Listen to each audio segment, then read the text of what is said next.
¿Cómo te va? Espera, no te vayas.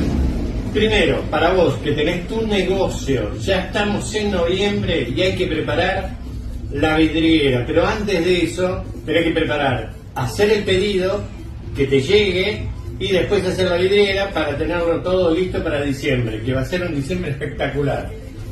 Acordate, ¿qué es lo que tenés que hacer primero?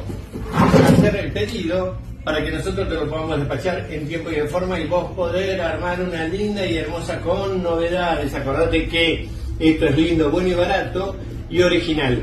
Por lo tanto, es un golazo y va a ser el boom de esta Navidad. Y si vos tenés tu casa, vos tenés ya programado qué es lo que vas a regalar para Navidad, hacelo lo antes posible, vení, encargá, preguntá y ya tenelo. ¿Por qué? Porque después no lo dejes y no lo vas a tener. Y bueno, redondeando,